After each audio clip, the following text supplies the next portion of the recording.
Sir, tama ba yung dinig ko? Aarborin mo daw yung 3 hinuli namin kanina ni Noble. Oo, kaya kailangan ko yung mga pirma mo dito sa release form, Sargento. Teka, bakit ko naman gagawin yun?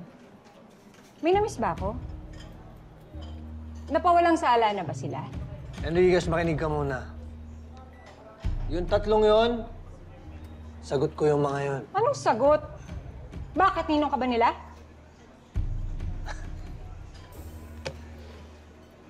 Informant ko sila. Ano, Sargento, patatagalin pa ba natin to o ano? Kahit ano pang kasunduan mo sa kanila, hindi mababago na mga magnanakaw yung mga yun. Ganyan ka talaga, Sargento?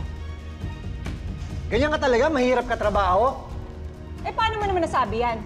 Eh, di ba nga ayaw mo akong katrabaho?